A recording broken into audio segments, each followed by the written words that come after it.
का जो national conference का अपना मैनिफेस्टो था, जो उन्होंने लोगों को गारंटी दी, गारंटी के तौर पर उन्होंने पहले एक तो बात रखी थी कि restoration of political and legal status.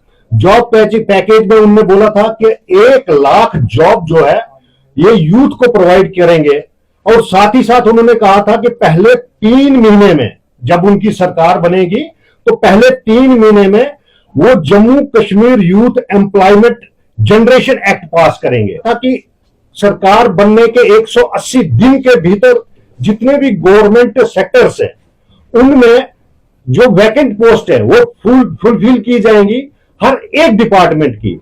इस बजट में वो भी चीज दूर दूर तक नहीं दिख रही है। इलेक्ट्रिसिटी में उन्होंने कहा था कि 200 यूनिट इलेक्ट्रिसिटी फ्री दी जाएगी हाउस होल्डर्स को, लेकिन इसके उल्ट क्या होता है कि सरकार ने 200 यूनिट किनको दे रहे हैं, एएवाई को दे रहे हैं।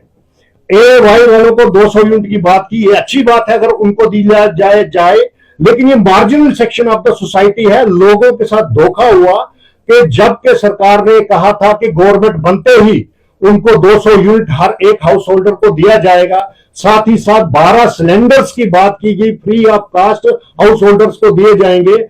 इन परिस्थितियों में सरकार पूरी विफल। रामबन डिस्ट्रिक्ट में 2 असेंबली सेगमेंट आते हैं, एक बनिहाल और एक रामबन। इसमें दोनों नेशनल कॉन्फ्रेंस के आप देखेंगे जो नुमाइंदे यहां से जीते हुए हैं। अब जो लोकल इश्यूज के साथ साथ बजट में जो हमारे डिस्ट्रिक्ट की बात करनी चाहिए थी और जो हमारे डिस्ट्रिक्ट को हक मिलना चाहिए था, इसमें वैसा कुछ तो प्रोविजन नहीं है। आप नेशनल हाईवे की बात करते हैं, आप आए दिन नेशनल हाईवे रामबन में बंद हो जाता है। कितनी बेशकीमती जाने आपने देखी होंगी, मेहाड़ में, आपने डिगडोल में, एक्सीडेंटल प्रोन एरिया होने के बावजूद जो काम दिया गया कंपनीज को, तो किस कैपेसिटी में ये सबलेट करके काम किया जा रहा है, और सब स्टैंडर्ड क्वालिटी का वर्क। आप मेहाड़ की पस्सी मशहूर पूरे हिंदुस्तान में हो चुकी है, कितनी बेशकीमतें वहां जाने गई, एक्सीडेंट हुए।